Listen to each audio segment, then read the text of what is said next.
மக்கள் மத்தியிலே நான் வைக்கக்கூடிய கேள்வி ஒரே ஒரு கேள்விதான். எனக்கு மேலே ஒருவன் இருக்கிறான், அதை பற்றி எனக்கு கவலை இல்லை. ஆனால் நான் கொட்டுவதற்கு எனக்கு கீழே ஒருவன் இருக்கிறான் என்ற மகிழ்ச்சியில் இருக்கக்கூடிய என்னோட தமிழர்களே, உங்களை பார்த்து கேட்கிறேன். ஐயா அவர்கள் சொன்னதை போன்று குலத்தொழில் செய்வதற்காக இப்போது அரசாங்கமே ஒரு திட்டம் மக்கள் மத்தியிலே நான் வைக்கக்கூடிய கேள்வி ஒரே ஒரு கேள்விதான். எனக்கு மேலே ஒருவன் இருக்கிறான், அதை பற்றி எனக்கு கவலை இல்லை. ஆனால் நான் கொட்டுவதற்கு எனக்கு கீழே ஒருவன் இருக்கிறான் என்ற மகிழ்ச்சியில் இருக்கக்கூடிய என்னோட தமிழர்களே, உங்களை பார்த்து கேட்கிறேன். ஐயா அவர்கள் சொன்னதை போன்று குலத்தொழில் செய்வதற்காக இப்போது அரசாங்கமே ஒரு திட்டம் அது 2014 அதற்கு முன்னால் 2001 அவங்களுக்கு ஆட்சி எப்படித்தாங்க. அப்போ அது வாஜ்பாய் என்கிற ஒரு தலைவர் அவர் அந்த ஆட்சி பொறுப்புக்கு வந்தார். வருகிற போது அவருக்கு மெஜாரிட்டி இல்லை, அவங்க மைனாரிட்டி கவர்மெண்ட். அப்போ அமெரிக்காவுக்கு போயிருந்தார். அவர் அமெரிக்காவுக்கு போயிருக்கும்போது அமெரிக்காவில் இருக்கக்கூடிய இந்தியர்கள் எல்லாம் அவர்கிட்ட ஒரு கேள்வி கேட்டாங்க. நீங்களாம் அமெரிக்காவில் இருக்கிற இந்துக்கள்லாம் நீங்கள் நினச்ச மாதிரி நம்மளை வந்து குப்பம் சுப்பெல்லாம் அமெரிக்கா போயிருக்கான்னு நினச்சிருக்காதீங்க. எல்லாம் பார்ப்பனர்கள் தான் அமெரிக்காவில் இருக்கக்கூடிய பயிரெலாம். இந்தியர்கள்னா பார்ப்பனர்கள் என்று மறைபொருள் அமெரிக்காவில். அவன் வாஜ்பாயிட்ட கேட்டான்,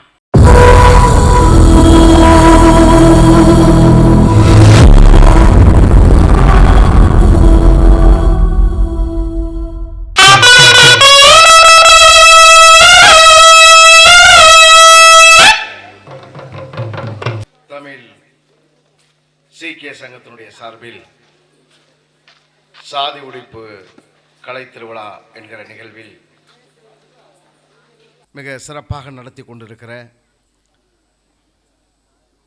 பகுஜன் திராவிடர் கட்சியினுடைய தலைவர் அன்பிற்குரிய தோழர் சர்தார் சீவன் சிங் அவர்களே, இந்த நிகழ்விலே கலந்திருக்கிற அண்ணன் பசுமன் பாண்டியன் அவர்களே, திராவிட தமிழர் கட்சியினுடைய பொதுச் செயலாளர் தோழர் கதிரவன் அவர்களே, தோழர் லலின் கண்ணடி அவர்களே, தோழர் மணிபாபா அவர்களே மற்றும் எனக்கு முன்னால் ஒரு அற்புதமான ஒரு உரையை ஆற்றி சென்றிருக்கிற பேராசிரியர் ஜவஹர் அவர்களே மற்றும் நெருக்கமான நட்பு இருந்தாலும் கூட பெயர் சொல்ல இயலாமைக்காக நான் வருந்துகிறேன். அனைவரையும் நான் வணங்கி மிக சிறப்பான இந்த கலை நிகழ்ச்சியை நடத்திய தோழர்களுக்கும் என்னுடைய வணக்கத்தை சொல்லி நிறைய செய்திகளை உங்களோடு பகிர்ந்து கொள்ள வேண்டும் என்கிற ஆவல் எனக்கு இருக்கிறது. ஆனால் நேரம் மிக குறைவாக இருக்கிற சூழ்நிலையில் இரண்டொரு கருத்தை உங்கள் மத்தியிலே நான் சொல்லி விடைபெறலாம் என்று நான் கருதுகிறேன். முதலில் நம்முடைய சிறுவர்கள் எல்லாம் ஒரு சிலம்பம் கலை நிகழ்ச்சி இங்கே நடத்தி காட்டினார்கள். அந்த கலை நிகழ்ச்சியை பார்க்கிற போதே எனக்கு தெரிந்தது மிகப்பெரிய புரட்சி. அந்த சிலம்பம் கலை நமக்கு எப்படி கற்றுக் கொடுக்கப்பட்டது என்கிற வரலாற்றை மட்டும் நீங்கள் முதலில் தெரிந்து கொள்ள வேண்டும். இப்போதெல்லாம் யாரெல்லாம் உயர் சாதி என்று சொல்லுகிறார்களோ அவர்களுக்கு இந்த சிலம்பம் கலை நிகழ்ச்சி தெரியாது. வர்மக்கலை என்று ஒரு வர்மக்கலை இருக்கிறதே, அந்த வர்மக்கலைகள் எல்லாம் உழைக்கிற மக்களாகிய நமக்கு தெரியும். ஆனால் சமூகத்தில் உயர் அந்தஸ்தில் இருக்கிறோம் என்று சொல்லுகிற சமூகத்தாருக்கு அந்த வர்மக்கலை தெரியாது. அப்படியானால் இந்த கலையை நமக்கு யார் கற்றுக் கொடுத்தார்கள்? நம்முடைய இல்லங்களிலே பெரியவர்கள் இருப்பார்கள், நம்முடைய பாட்டி தாத்தாக்கள் இருப்பாங்க. நான் உடல்நிலை சரியில்லை என்று சொன்னால் உடனே அம்மா என்ன பண்ணாங்கன்னா அஞ்சரை பெட்டி மருத்துவத்தை நமக்கு சொல்லிக் கொடுப்பாங்க. வயிறு வலிக்குது அப்படின்னா வீட்டில் இருக்கிற முருங்கைகளை எடுத்து உப்பை 2 நேரம் கசக்கி கொடுத்து வாயில் கொடுத்தா உனக்கு வயிற்று வலி சரியாக போயிடும்னு சொல்லுவாங்க. கை மருந்துகளை நம்முடைய சமூகத்திற்கு கற்றுக் கொடுத்தார்கள். இதை கற்றுக் கொடுத்ததெல்லாம் யார் என்று சொன்னால் இந்த நாட்டில் பௌத்தர்கள் நமக்கு கற்றுக் கொடுத்தார்கள். ஏன் இதை நமக்கு கற்றுக் கொடுத்தார்கள் என்று சொன்னால், அங்கே இருக்கக்கூடிய பௌத்தர்கள் சனாதனத்திற்கு எதிராக, வேத மதத்திற்கு எதிராக தன்னுடைய கருத்துக்களை மக்கள் மத்தியிலே பரப்பி சென்றார்கள். இங்கே இருக்கிற பெரியநாயகபுரம் என்று சொன்னால் இந்த ஊருக்கு வந்துவிட்டால் இந்த பகுதியில் இருக்கக்கூடிய அனைத்து மக்களையும் அழைத்து நீங்கள் இந்த பார்ப்பனியம் என்று சொல்லக்கூடிய இந்த புரோகித மதத்தை, இந்த வேத மதத்தை நீங்கள் ஏற்கக்கூடாது, அனைத்தையும் தீயிலே போட்டு எரிக்கிற இந்த பண்பு நமக்கு கூடாது என்று அவர்கள் பிரச்சாரம் செய்வார்கள். தினசரி ஒரு வீட்டிலே அவர்கள் சாப்பிடுவார்கள். அப்படி சாப்பிடுகிற போது அந்த மக்களுக்கு அந்த பிக்குகள் என்று சொல்லக்கூடிய, பிக்கினிகள் என்று சொல்லக்கூடிய அந்த பௌத்தர்கள் நமக்கு பல்வேறு விஷயங்களை கற்றுக் கொடுத்தார்கள். அதில் ஒன்றுதான் இது தற்காப்பு கலை என்று அதற்கு பெயர் சொன்னார்கள். வர்மக்கலையை அவர்கள் தான் நமக்கு கற்றுக் கொடுத்தார்கள். நமக்கு கை மருத்துவத்தை இன்று வரை நம்முடைய வீடுகளில் இருக்கக்கூடிய பெரியவர்கள் சொல்லிக் கொண்டிருக்கிறார்களே, அந்த மருத்துவத்தை அவர்கள் தான் கற்றுக் கொடுத்தார்கள். ஆக இந்த சிலம்பமே முதல் ஒரு பண்பாட்டை நமக்கு சொல்லியிருக்கிறார். அந்த சிலம்பக்கலைமே அந்த கலாச்சாரத்தினுடைய விடுதலையை நமக்கு விளக்கியிருக்கிறார். அடுத்து இங்கே நாதஸ்வரம் வாசித்தார்கள். அந்த தோழர்களை பார்க்கிற போது அற்புதமாக ஜிப்பா போட்டுக்கொண்டு அவர்கள் நாதஸ்வரம் வாசித்தார்கள். ஆனால் இன்று வாசிக்க முடிகிறது. சற்று ஏறக்குறைய ஒரு 80 ஆண்டு காலத்திற்கு முன்னால் நாதஸ்வர கலைஞர்கள் அங்கே தோளிலே துண்டு கூட அணிய முடியாத ஒரு நிலை இருந்தது. இடுப்பிலே தான் அந்த துண்டை கட்டிக்கொள்ள வேண்டும். ஒரு நாட்டுக்கோட்டை செட்டியாருடைய ஒரு திருமணத்திலே ஒரு நாதஸ்வர ஊர்வலம். அந்த ஊர்வலத்தில் ஒரு நாதஸ்வர கலைஞர்கள் அங்கே நாதஸ்வரம் வாசித்து கொண்டு வருகிறார். திருமணத்தில் அந்த சமூகத்தாருக்கு நாதஸ்வரத்தோடு மேளத்தோடு வருவது என்பது அவர்களுக்கு பெருமையை தேடி கொடுக்கக்கூடியது. ஆனால் அவர் அங்கவஸ்திரத்தை இடுப்பில் தான் கட்டியிருக்கிறார். ஆனால் அவர் அந்த நாதஸ்வரத்தை வாசித்து கொண்டு வருகிற போது அவருக்கு வேர்த்து கொட்டுகிறது. அதை துடைப்பதற்காக ஒரு சின்ன கர்ச்சிப்பை இதே மாதிரி ஒரு துண்டை எடுத்து துடைச்சிட்டு அவர் தோல் அப்படி போட்டிருந்தார். அப்போ அது அங்கே இருக்கக்கூடிய பார்ப்பனர் வந்து சொன்னான், டேய் தோலில் துண்டு எடுத்துட்டு நீ வாசி அப்படின்னு சொன்னான். அவர் சொன்னார், இது அங்கவஸ்திரம் அல்ல ஐயா, அங்கவஸ்திரம் இடுப்பில் இருக்கிறது, இது நான் வேர்வையை துடைப்பதற்காக சிறு துண்டை வைத்திருக்கிறேன் என்று சொன்னார். நீ நாதஸ்வரம் வாசிக்க வேண்டும் என்று சொன்னால் தோளிலே நீ துண்டை அணிவிக்கக்கூடாது என்று சொன்னார்கள். ஊர்வலத்துக்கு பின்னாலே இருந்து ஒரு குரல் சொன்னது, அந்த துண்டை தோளிலிருந்து எடுக்காதே என்று ஒரு குரல் வந்தது. அந்த குரல் பட்டுக்கோட்டை அழகிரியினுடைய குரல். அந்த அழகிரி சொன்னார், நீ தோளிலே கிடக்கிற துண்டை எடுத்து விடாதே என்று சொன்னார். அப்போது அந்த இல்லத்துக்காரர்கள் சொன்னார்கள், நீ துண்டை எடுக்கவில்லை என்று சொன்னால் உனக்கு பேசியிருக்கிற சம்பளத்தை நாங்கள் கொடுக்க மாட்டோம் என்று சொன்னார். அப்போது அவருக்கு அந்த நாதஸ்வர கலைஞருக்கு அப்போதே 10,000 ரூபாய் அவர்கள் வாங்கப்பட்டார். இதை எடுத்துக்கொண்டு போய் பக்கத்திலே நீதி கட்சியினுடைய கலந்துரையாடல் நடந்து கொண்டு இருக்கிறது ஒரு மண்டபத்தில். அங்கே போய் பட்டுக்கோட்டை அழகிரி சொல்லுகிறார் பெரியாரிடத்திலே, ஐயா இங்கே ஒரு நாதஸ்வரம் அங்கே ஊதிக்கொண்டு வருகிற போது துண்டை போட்டுவிட்டு வந்தார். ஆக அவர்கள் பணம் கொடுக்க மாட்டேன் என்று தகராறு செய்கிறார் என்று சொன்னான். கஞ்சன் பெரியார், எல்லாம் பெரியாரை கஞ்சன் என்று தான் சொல்லுவார்கள். கஞ்சன் பெரியார் சொன்னார், தோளிலே கிடக்கிற துண்டை எடுக்க சொல்லாதே, வீட்டுக்காரன் கொடுக்காவிட்டாலும் அந்த காசை நான் கொடுக்கிறேன், அவருடைய தோளில் இருக்கிற துண்டை எடுக்க சொல்லாதே என்று தோழர்களே ஐயா ஜவஹர் அவர்கள் சொன்னார்களே. அந்த சுயமரியாதையை தமிழ்நாட்டிலே ஊட்டுவித்த தலைவர் பெரியார். முதலில் 2 நிகழ்ச்சியும் இங்கு பண்பாடு கலாச்சாரத்தை நமக்கு இங்கே தூக்கி காட்டியிருக்கிறது.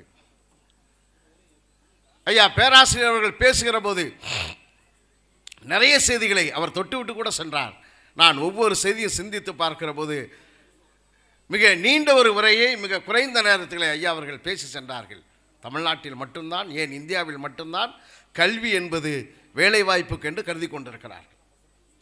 உலக நாட்டில் எந்த நாட்டிலும் கல்வி என்பது வேலை வாய்ப்புக்கு என்று கருதுவதில்லை. இதைத்தான் தலைவர் பெரியார் சொன்னார், படித்தவன் படிப்பாளியை தவிர அறிவாளி இல்லை என்று சொன்னார். நாம் படிக்கக்கூடிய படிப்பு எப்படி, இவனுக்கு நினைவாற்றல் இருக்கிறதா என்பதை சோதிக்கிற கல்வியாக இருக்கிறது. ஆனால் இவன் அறிவை வளர்த்திருக்கிறானா என்கிற அந்த கல்வி நமக்கு இல்லை. அதான் ஐயா அவர்கள் சொன்னாங்க.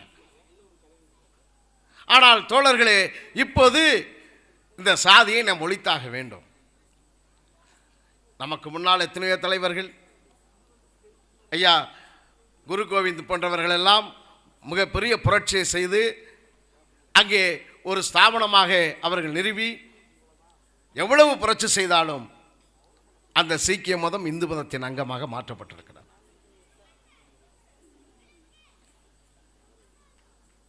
அவன் இந்து மத கபலீகரம் செய்துவிட்டது. நான் ஏற்கனவே சொன்னேனே, பௌத்தத்தை கபலீகரம் செய்துவிட்டது. இதற்கு முன்னால் ஆசீவகம், சாங்கியம், எத்தனையோ மதங்கள், எத்தனையோ சங்கங்கள், அனைத்தையும் இந்து மத கபலீகரம் செய்துவிட்டது. அவர்கள் எப்போதுமே அவருடைய ரிக்வேதம் என்று சொல்லுகிறோமே, அந்த ரிக்வேதத்தை எடுத்து படித்து பார்த்தால் அந்த ரிக்வேதத்தில் கடவுளுக்கு உருவம் கிடையாது என்றுதான் இருக்கிறார். ஆனால் ஊர் முழுக்க இப்போ கோயிலை கட்டி வச்சிருக்கிறான், ஊர் முழுக்க சிலைகளை திறந்து வச்சிருக்கிறான். அவன் எப்போதுமே நெகிழ்வுத்தன்மையோடு இருக்கக்கூடியதான் பார்ப்பனியம்.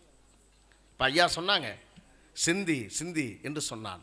ஆம் தோழர்களே, சிந்திக்க முடியாமல் உங்களுடைய மூளைகளை விலங்கு போட்டு இருக்கிறது பார்ப்பனியம், மறந்துவிடக்கூடாது. இப்போது பார்ப்பானே வந்து நான் சாதியை தவறாக படைத்து விட்டேன், சாதி கிடையாது, நாம் எல்லாம் சமம் என்று சொன்னாலும் கூட அடித்தட்டில் இருக்கிறவன் ஏற்றுக்கொள்ள மாட்டான். சாதி இருக்கிறது என்று அடித்தட்டில் இருக்கிறவன் தான் அங்கே கூக்குரல் இடுவான். ஏனென்று சொன்னால் ஏதோ ஒரு போதையை இங்கே இருக்கிற சாதியவாதிகளுக்கு அது கொடுக்கிறார். இப்போது நாம் சாதியை உடைக்க வேண்டும், சாதியை கலைக்க வேண்டும் என்று சொன்னால் ஐயா அவர்கள் சொன்னதை போன்று அந்த பண்பாடு கலாச்சாரத்திலிருந்து நான் தொடங்க வேண்டிய அவசியம் இருக்கிறார். இதைத்தான் பெரியார் அவர்கள் மிக தெளிவாக சொன்னார். இந்த நாட்டில் தமிழர்களாக இருக்கக்கூடிய நமக்கு கல்யாணம் என்கிற வார்த்தை கிடையாது. இப்போதான் கல்யாணம் திருமணம் என்றே சொல்லுகிறாங்க. முன்னால் அதுக்கு பேர் கன்னிகாதானம் தான். கன்னிகாதானம்னா என்ன? ஒரு வயசுக்கு வந்த ஒரு பொண்ணை ஒரு பையன்கிட்ட தானம் பிடிச்சி கொடுக்கறது. அப்போ ஒரு பெண்ணடிமைத்தனமான ஒரு சொல். பெரியார் சொன்னார், இந்த கன்னிகாதானம் என்கிற சொல் தமிழ் சொல் அல்ல, இது சமஸ்கிருதம் சொல். இந்த சொல்லை ஏற்றுக்கொள்கிற காரணத்தினால் நமக்கு அடிமைத்தனம் கூடவே வருகிறது. ஆனால் தமிழ் சொல்லில் நமக்கு வாழ்க்கை துணைநலம் என்றுதான் திருவள்ளுவர் சொல்லியிருக்கிறார். நாம் வாழ்க்கை துணைநலம் என்கிற சொல்லைத்தான் பயன்படுத்த வேண்டும், கன்னிகாதானம் என்கிற சொல்லை பயன்படுத்தக்கூடாது என்று தோழர்களே வார்த்தையிலிருந்து தொடங்கினார். இன்னும் கூடுதலாக எனக்கு தெரிந்து மொழியை ஆய்வு செய்ததில் தலைவர் பெரியாரை போன்று ஆய்வு செய்த தலைவர் இல்லை. அவர் சொல்லுகிறார், இந்த சமூகம் முன்னேற வேண்டும் என்று சொன்னால் இந்த தமிழிலிருந்து இங்கே இருக்கக்கூடிய மதத்தை பிரிக்க வேண்டும் என்று சொல்லுகிறார். மொழியிலிருந்து எப்படா மதத்தை பிரிக்கிறது? மொழியிலிருந்து மதத்தை பிரிக்க வேண்டும் என்று சொல்லுகிறார். ஏன் சொன்னார் என்று சொன்னார், இந்த தமிழ் மொழியில் ஆன்மீக பக்தி இலக்கியங்கள் மட்டும்தான் இருக்கிறது, அறிவை வளர்க்கக்கூடிய விஞ்ஞான நூல்கள் இல்லை, அறிவை வளர்க்கக்கூடிய மருத்துவ நூல்கள் இல்லை. இந்த நூல்களை உருவாக்காமல் தமிழ் பண்டிதர்கள் தன்னுடைய வயிறை வளர்ப்பதற்காக பக்தி இலக்கியங்களை மட்டுமே வடித்து கொண்டிருக்கிறான். ஆகவே இங்கே தமிழையும் மதத்தையும் தனியாக பிரிக்க வேண்டும் என்று சொன்ன தலைவர் தந்தை பெரியார். மிக நுணுக்கமான செய்தி அது. ஆக மொழியை பிரிப்பது மட்டுமல்ல, கூடுதலாக சொல்லுகிறார், இந்த மொழி என்பது தன்னைத்தானே தகவமைத்துக் கொண்டு அந்த மொழியை பேசக்கூடியவனை உயர்வடைய செய்ய வேண்டும் என்று சொல்லுகிறார். மொழி எப்படியா உயர்வடைய செய்யும்? மொழி எப்படி தன்னை தகவமைச்சுக்க முடியும் அப்படின்னா, முன்னால உங்களுக்கு தெரியும், இப்போ கலை திருவிழா அப்படின்னு போட்டிருக்காங்க. அந்த கலை திருவிழாவுக்கு லை எப்படி போட்டிருக்காங்க? ஆனால் ஐயா ஜவஹர் ஐயா போன்றவங்க படிக்கிற போது லை எப்படி போட்டிருப்பாங்கன்னா, யானை தும்பிக்கையை தூக்குன மாதிரி ஒரு லை போட்டிருப்பாங்க. தோழர்களே, தலைவர் பெரியார் மொழி சீர்திருத்தத்தை இந்த நாட்டிலே கொண்டு வந்ததற்கு பின்னால் தான் அந்த லை மாற்றப்பட்டது. அந்த லை மாற்றப்பட்டதற்கு பின்னால் தான் தோழர்களே இன்று கணினி மொழியாக தமிழ் அங்கே உருவாவதற்கு காரணம் இந்த மொழி சீர்திருத்தம் தான். ஆக இந்த காலத்திற்கேற்ப கணினி தமிழாக தன்னை தமிழ் தவமித்துக் கொண்ட காரணத்தினால்தான் தமிழன் வளர்ச்சி அடைய முடிகிறது. ஆனால் நாம் கணினி திறமையிலே வளர்ச்சி அறிவியலிலே அடைந்திருக்கிறோம். அறிவியலுடைய செய்திகளை பேசுகிறோம், அறிவியலை ஏற்றுக்கொள்ளுகிறோம். ஆனால் அறிவியல் மனப்பான்மை நமக்கு வந்திருக்கிறதா என்றால் இல்லை. நாம் அறிவியல் எதற்கு பயன்படுகிறது? கண்டுபிடிக்கிற அறிவியல் கண்டுபிடிப்புகள்லாம் நாம் எதெல்லாம் பின்னோக்கி நம்ம இழுத்தார்களோ அதை வளர்ப்பதற்கு பயன்படுகிறது. இங்கே இருக்கக்கூடிய அமெரிக்காவில் இருக்கக்கூடியவன் கல்யாணம் பண்ணணும். இங்கே ஒரு வீடியோ கேம் வச்சு இங்கே 5 ஐயர்கள் உட்கார்ந்து மந்திரம் ஓதி அங்கே இருக்கிற அமெரிக்காவில் இருக்கக்கூடிய கல்யாணம் பிடிக்கிற அளவுக்கு தான் இந்த அறிவியல் பயன்பட்டு இருக்குது. ஆனால் அவன் ஓதுகிற மந்திரத்தில் இருக்கக்கூடிய சூட்சுமத்தை இந்த தமிழ் பெருங்குடி மக்கள் அறியவில்லை. இதை உடைப்பதற்காக தான் பெரியார் சொன்னார், நீங்கள் சுயமரியாதை திருமணத்தை செஞ்சு கொள்ளுங்க. எனக்கு தெரிந்து தோழர்களே, சுயமரியாதை என்கிற சொல்லுக்கு இணையான சொல்லை நான் பார்த்ததில்லை. அது தமிழ் இல்லைன்னு சொல்லுவாங்க. ஐயா சொன்ன மாதிரி தலைவர் பெரியார் ரொம்ப தெளிவாக சொன்னார், எனக்கு மொழிப்பற்று கிடையாது, எனக்கு நாட்டுப்பற்று கிடையாது, எனக்கு இனப்பற்று கிடையாது, எனக்கு மனிதநேய பற்று ஒன்று தான் உண்டு என்று சொன்னார். பெரியார் மனிதநேய பற்றுக்காக உழைத்த தலைவர். ஆக அந்த சுயமரியாதை என்கிற சொல், சுயமரியாதைனா என்ன? நம்மளால் சுயமரியாதைனா பெருசாக என்ன நினச்சிக்குவான்னா, மாமா வீட்டு கல்யாணத்துக்கு போனோம்னா வாசல்னு முறையாக வரவேற்கணும். அவன் வரவேற்கலை, உள்ளே போயிட்டானா அவங்க மாமங்காரன் வரவேற்கலை, என் சுயமரியாதை கெடுது அப்படின்னு வெளியே நின்றுக்குவான். உடனே அந்த பொண்ணு உள்ளே போய் சொல்லும், அண்ணா போய் வான்னு கேட்டுருண்ணா, மச்சான் வரமாட்டேங்கிறாருண்ணா, இப்போ அதான் வாசல் வரைக்கும் வந்துட்டீங்களே, வாங்க மாப்பிள்ளை அப்படின்னு அவர் சொல்லுவார். இதுதான் சுயமரியாதை நினைக்கிறான். இல்லை தோழர்களே, பெரியார் சொல்லுகிறார், உன்னை நீயே மதித்துக் கொள்வது சுயமரியாதை என்று சொல்லுகிறார். நம்மளை நாமளே மதிச்சுக்கணும். நமக்கு தாழ்வு மனப்பான்மை இருக்கக்கூடாது. நம்ம எப்படி சொல்கிறோம், அனைத்து சாதியர் அர்ச்சராகிறான்னு சொன்னால் யார் சொல்கிறாங்களாம், அதெல்லாம் நமக்கு ஆகாதுங்க, அதெல்லாம் அவளுக்கு மட்டும்தான் உள்ளது, ஏன்னா நம்ம சுத்தபத்தமாக நம்ம இருக்க மாட்டோங்கிறான். யார் சொல்லுகிறார்? எதற்காக அனைத்து சாதி அர்ச்சராகலாம் என்று சொல்லுகிறோம் என்று சொன்னால், அங்கே இருக்கக்கூடிய உண்மையை நீ தெரிந்து கொள் என்பதற்காக. புரட்சியாளர் அம்பேத்கர் அங்கே இருக்கக்கூடிய கோயில் நுழைவு போராட்டத்திற்கு சொல்லுகிற போது சொன்னார், நான் ஏன் கோயில் நுழைவு போராட்டத்தை நடத்துகிறேன் என்று சொன்னால், அந்த சாமி எனக்கு மன நிம்மதியை கொடுக்கும், என்னுடைய கஷ்டத்தை போக்கும் என்பதற்காக நான் கோயிலுக்குள்ளே போகவில்லை. ஒரு தாழ்த்தப்பட்டவன் அந்த கடவுளை தொட்டால் சாமி தீட்டாகிவிடாது என்பதை காட்டுவதற்காக தான் நான் கோயிலுக்குள்ளே மக்களை அழைத்து செல்கிறேன் என்று புரட்சியாளர் அம்பேத்கர் சொன்னார். அதைத்தான் பெரியார் சொன்னார். ஏண்டா பூச்சாண்டி காட்டிகிட்டே இருக்கிற கோயிலுக்குள்ளே, அந்த கோயிலுக்குள்ளே இருக்க கற்பகரத்தில் இருக்கக்கூடிய அந்த சிலை தான் நமக்கான அடிமைத்தனத்திற்கு காரணம் என்று சொன்னால், அந்த சிலையை போட்டு உடைச்சிட்டு ரோடு போடுறான்னு சொன்ன தலைவர் தந்தை பெரியார் தான். ஆனால் இங்கே இருக்கிறவன் என்ன சொன்னான், பெரியாரை இவர் கடவுள் மறுப்பாளர் என்று சொன்னான். தோழர்களே, தந்தை பெரியார் போன்று ஒரு மனிதநேயமிக்க ஒரு தலைவரை பார்க்க முடியாது. அவருடைய நோக்கம் என்பது கூட சமத்துவம் மட்டுமல்ல, பெரியாரின் நோக்கம் வளர்ச்சியை நோக்கிய சமத்துவம். இது வெறும் சமத்துவம் கிடையாது. பெரியார் பேசியது வளர்ச்சியை நோக்கிய சமத்துவம். இந்த சமூக மக்கள் வளர்ச்சியை நோக்கி போக வேண்டும் என்று சொன்னால், அந்த வளர்ச்சிக்கு தடையாக இருக்கக்கூடிய புராணங்கள், இதிகாசங்கள், பண்பாடுகள், கலாச்சாரங்கள், சடங்குகள் என்று சொல்லி அனைத்தையும் ஒழிக்க வேண்டும் என்று சொல்லுகிறார். இதற்கு தடையாக எது இருக்கும் என்று சொன்னால், அது கடவுள் தான் இருக்குன்னா அதை போட்டு உடைடான்னு சொன்னார். ஆனால் பெரியாரை ஒரு கடவுள் மறுப்பாளராக இந்த நாட்டு மக்கள் மத்தியிலே கொண்டு போய் நிறுத்திவிட்டார்கள்.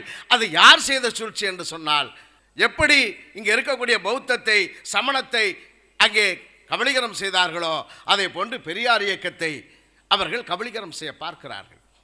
திருவள்ளுவருக்கு பூணூல் போட்டு பார்த்தார்கள், திருவள்ளுவருக்கு காவி உடை அணிந்து பார்க்கிறார்கள். இன்று வரைக்கும் அப்படித்தான் பார்க்கிறார்கள். கல்லூரி நிகழ்ச்சிகளிலும் போய் அதை தான் பேசுகிறார்கள். அவருடைய நோக்கம் என்பது தமிழ்நாடு ஏதோ 5 விழுக்காடு 10 விழுக்காடு சுயமாக சிந்திக்கிற மாநிலமாக இருக்கிறது.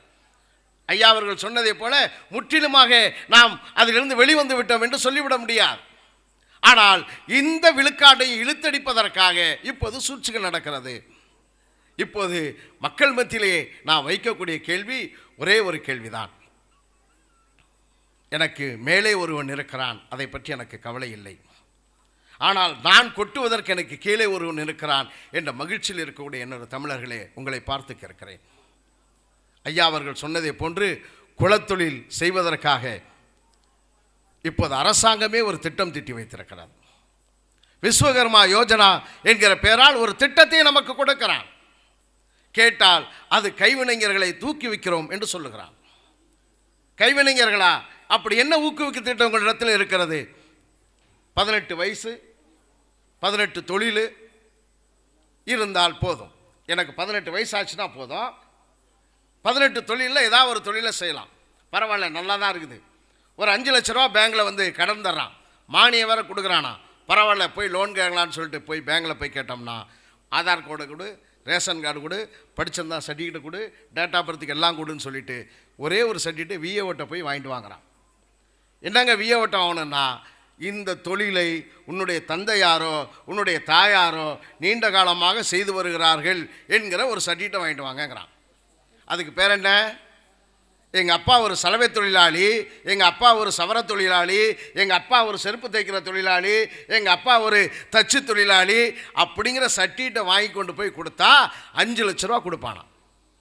சரி பரவாயில்லடா சொல்லி கூட பார்த்துடலாம், எங்கள் அப்பா சலவை தொழிலாளி, ஆகவே நான் சலவை தான் செய்ய போகிறேன்னு சொல்லிட்டு எங்கள் அப்பா போய் அங்கே படித்துறையில் துணி துவைச்சிக்கிட்டு இருந்தார். இனிமேல் நம்ம வாஷிங் மிஷின் வாங்கி அந்த மிஷினில் போட்டு ஒரு ட்ரை கிளீனர்ஸ் பெருசாக வச்சிடலாம் அப்படின்னு சொன்னால் கீழே குறிப்பு போட்டு வச்சுருக்கிறான், நவீன இயந்திரங்களை இதில் பயன்படுத்தக்கூடாது,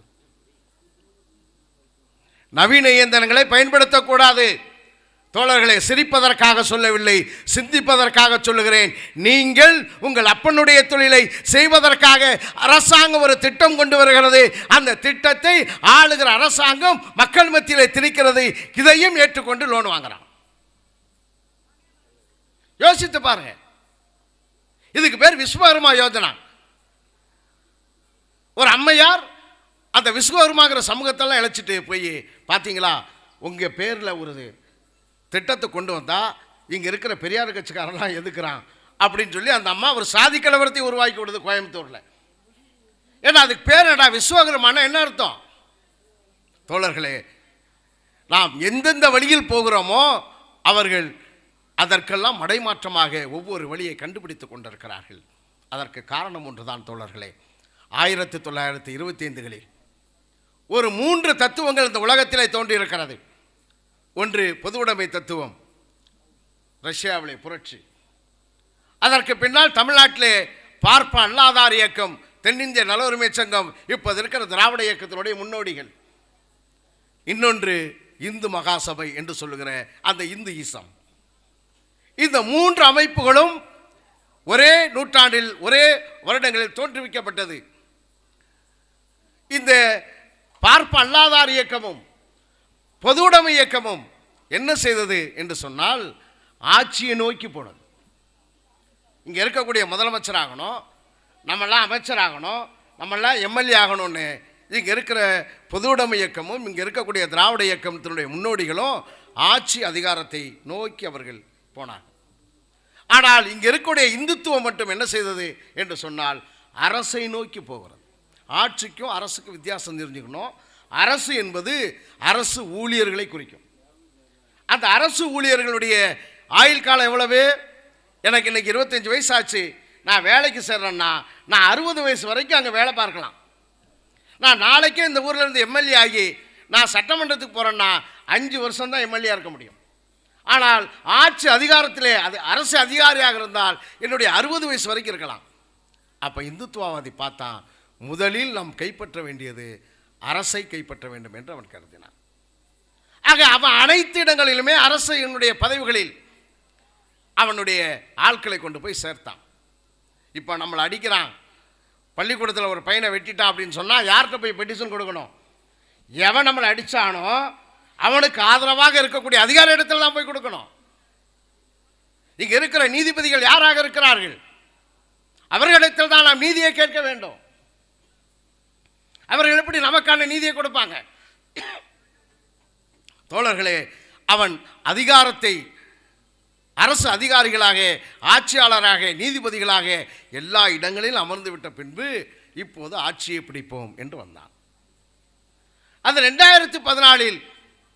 அதற்கு முன்னால் 2001 அவங்களுக்கு ஆட்சியை பிடித்தாங்க. அப்போ அது வாஜ்பாய் என்கிற ஒரு தலைவர், அவர் அந்த ஆட்சி பொறுப்புக்கு வந்தார். வருகிற போது அவருக்கு மெஜாரிட்டி இல்லை, அவங்க மைனாரிட்டி கவர்மெண்ட். அப்போ அமெரிக்காவுக்கு போயிருந்தார். அவர் அமெரிக்காவுக்கு போயிருக்கும்போது அமெரிக்காவில் இருக்கக்கூடிய இந்தியர்கள் எல்லாம் அவர்கிட்ட ஒரு கேள்வி கேட்டாங்க. நீங்களாம் அமெரிக்காவில் இருக்கிற இந்துக்கள்லாம் நீங்கள் நினச்ச மாதிரி நம்மளை வந்து குப்பம் சுப்பெல்லாம் அமெரிக்கா போயிருக்கான்னு நினச்சிருக்காதீங்க. எல்லாம் பார்ப்பனர்கள் தான் அமெரிக்காவில் இருக்கக்கூடிய பயிரெலாம். இந்தியர்கள்னா பார்ப்பனர்கள் என்று மறைபொருள் அமெரிக்காவில்.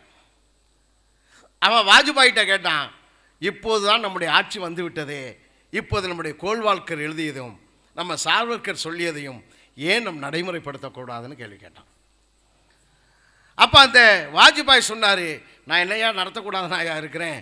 தென்னிந்தியாவில் இந்த திராவிடியன் மூமெண்ட்ஸ் எல்லாம் குறைந்த செயல் திட்டம்ங்கிற பேரால் நம்மளை கெட்டி போட்டுட்டு ஆட்சி செய்ய சொல்லி வச்சுருக்காங்க. நமக்கான முழு மெஜாரிட்டி எப்போது வருகிறதோ அப்போது நாம் அதற்குண்டான வேலையை செய்வோம் என்று சொன்னாங்க. அது 2014 அவர்கள் கையில் கிடைத்து விட்டார். சற்று ஏறக்குறைய இப்போது 3 பருவ காலம் அவர்கள் கையிலே ஆட்சி இருக்கிறார். அந்த காட்சி காலத்திலே அவர்கள் செய்யக்கூடிய வேலைகள் எல்லாம் செய்து கொண்டிருக்கிறார்.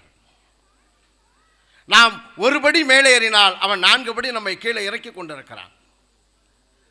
மக்கள் மத்தியிலே போய் நாம் பேசுகிற அந்த கருத்துக்களை எல்லாம் நாம் சாதி ஒழிப்பை பற்றி பேசினால் குலப்பெருமை என்று பெருமையாக பேசுவதற்கு ஆள்களை வாடகைக்கு எடுத்து பேச வைக்கிறான். நீ தமிழனா இல்லையா என்பதை எப்படி கண்டுபிடிப்பது? நீ என்ன சாதி என்று சொல், உன் தமிழனா இல்லையா என்று சொல்லுகிறேன் என்று சொல்லுகிற அளவிற்கு பெருமை பேசுகிறான். ஆனால் தோழர்களே, ஒரு காலத்தில் நாக்கியர் என்று பெயர் போட்டுக்கொண்டான், நாடார் என்று பெயர் போட்டுக்கொண்டான், செட்டியார் என்று பெயர் போட்டுக்கொண்டான் பெயருக்கு பின்னால். ஆனால் இன்றைய தினத்தில் சாதி சங்க தலைவர்கள் கூட தன்னுடைய பெயர்களுக்கு பின்னால் சாதி போடுவது கிடையாது. அது திராவிட இயக்கத்தினுடைய வீழ்ச்சி. 1929 செங்கல்பட்டு மாநாட்டிலே தலைவர் பெரியார் அவர்கள் சாதி பட்டத்தை ஒழிப்பதற்காக அங்கே தன்னுடைய சாதி பட்டத்தை துறந்தார்.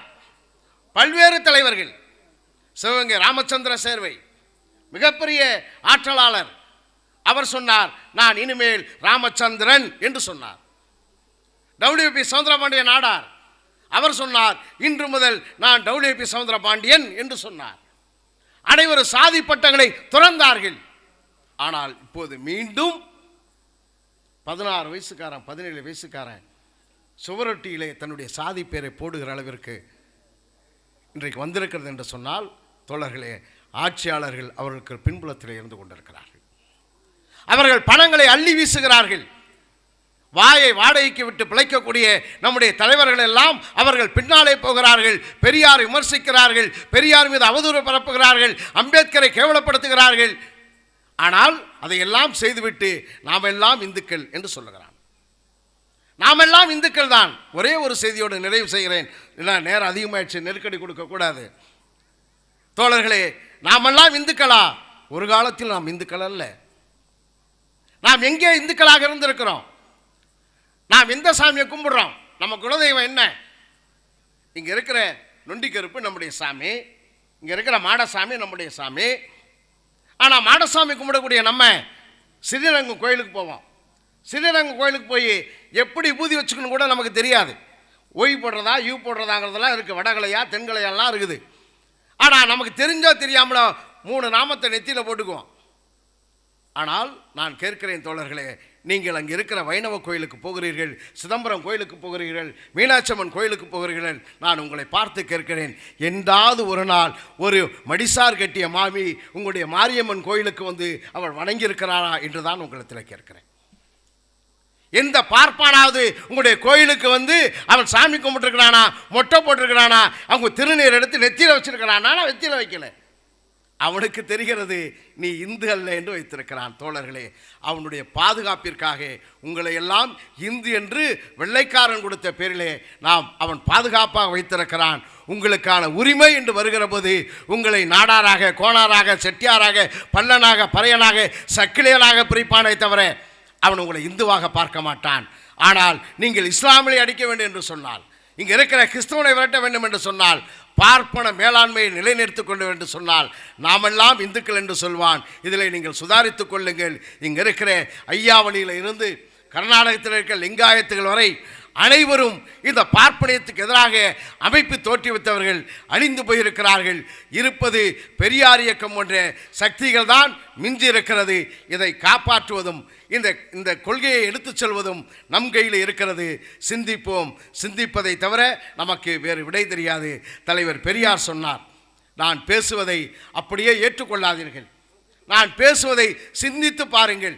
அப்படி சிந்தித்து பார்த்தது உங்களுக்கு சரியெனப்பட்டால் நீங்கள் அமைதியாக இருந்து விடாதீர்கள், அதை செயல்படுத்தல் வாருங்கள் என்று தலைவர் பெரியார் ஒவ்வொரு கூட்டத்திலும் சொல்லுவார். அதைத்தான் உங்கள் மத்தியிலே சொல்லுகிறேன். நான் பேசிய செய்திகளை அப்படியே ஏற்றுக்கொள்ளாதீர்கள், வீட்டுக்கு சென்று சிந்தித்து பாருங்கள். சரியெனப்படுமையானால் நீங்கள் சாதி ஒழிப்பு களத்திற்கு என்னோடு வாருங்கள். என் கரம் உங்களுக்காக காத்திருக்கிறது. நன்றி, வணக்கம்.